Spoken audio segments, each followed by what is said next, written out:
Have you ever wondered why you worked twice as hard as everyone else and still never got ahead? Christina asked herself that question for 5 years and never once considered the answer was sitting 3 desks away, smiling at her every morning. Her best friend, her closest ally at work, the one person she trusted enough to share every idea before anyone else heard it. What Christina didn't know was that every idea she shared quietly became someone else's property before she ever got the chance to present it herself. Christina and Vanessa met on their first day at the marketing firm assigned to the same onboarding group by coincidence. They'd bonded instantly over shared frustrations, shared ambitions, and a shared sense that they'd finally found someone who understood the grind. Within a year, they were inseparable lunch every day, weekend brunches, the kind of friendship people described as work wives.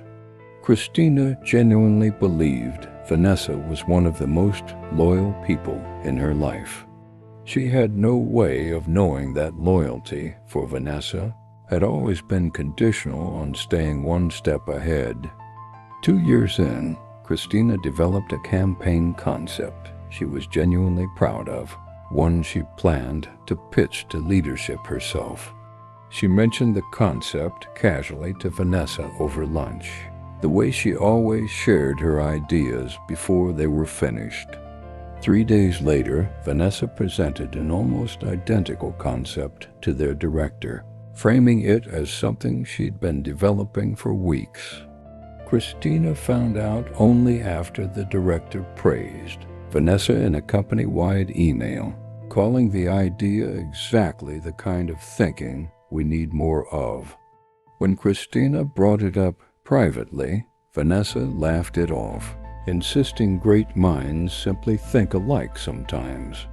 Christina wanted to believe her. She always wanted to believe her. It happened again 8 months later, this time with a client strategy Christina had stayed up 2 nights finishing. Vanessa asked to look it over before the meeting, offering to help polish the language. In the actual client meeting, Vanessa presented the strategy as a joint effort, then quietly redirected every follow-up question toward herself. By the end of the meeting, the client thanked Vanessa's team for the work, never once addressing Christina directly. Christina told herself it was an accident of phrasing, a misunderstanding, nothing worth damaging a 5-year friendship over. The following year, a senior strategist position opened up, one Christina had been quietly preparing for since her first day. She applied with confidence, certain her track record spoke for itself. What she didn't know was that Vanessa had already spoken to the hiring manager privately, framing herself as the more collaborative and team-oriented candidate. Vanessa got the promotion. Christina got a congratulations email and instructions to now report to her best friend. Vanessa hugged her that day and said, through visible tears, that she couldn't have done it without Christina's support.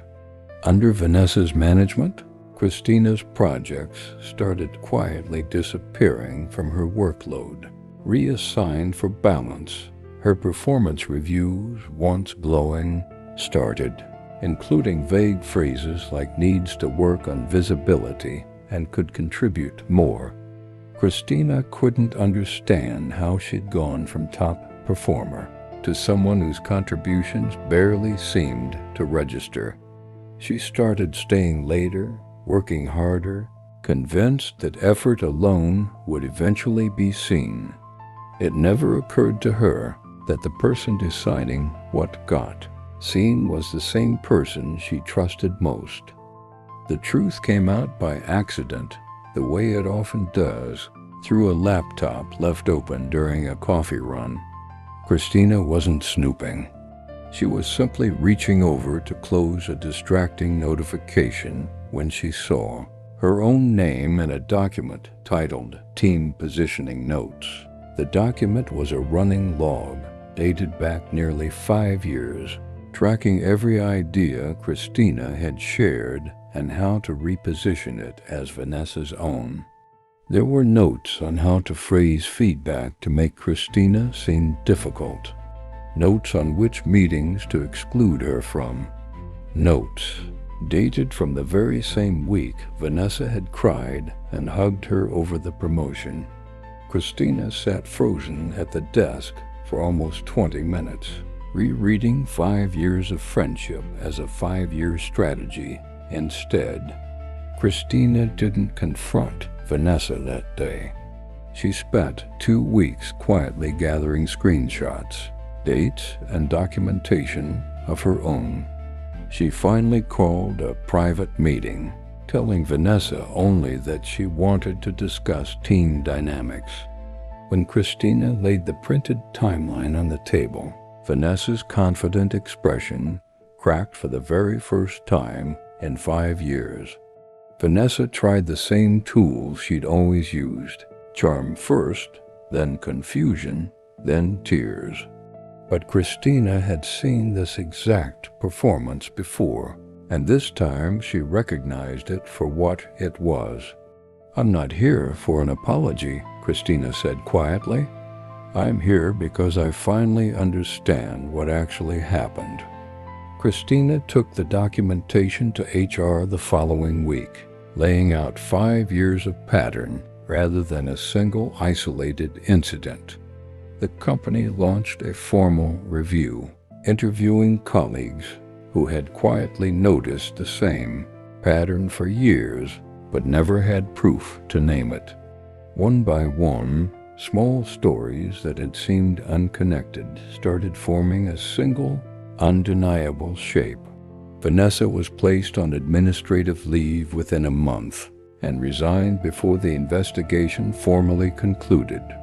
Christina was offered the senior strategist title within the same quarter, this time with a paper trail to prove she'd earned it years earlier.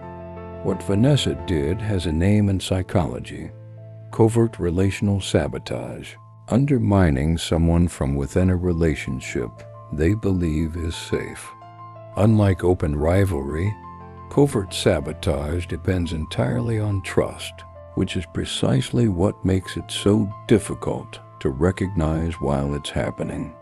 Researchers often connect this pattern to competitive envy combined with high impression management skill, the ability to appear supportive while actively working against someone.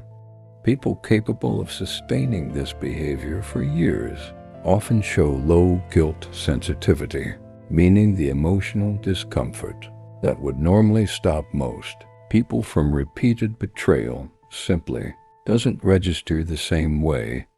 This is why Vanessa could genuinely cry during the promotion hug.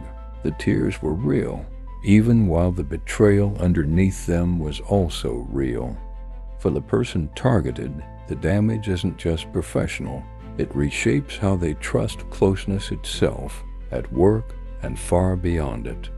Christina later described the hardest part as not the lost promotion, but relearning how to let a new coworker get close without immediately searching for the angle. That kind of guardedness is common after covert betrayal.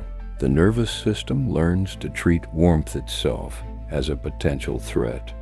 Recovery, therapists note, usually isn't about becoming cynical toward all future relationships, but about learning to trust in layers instead of all at once.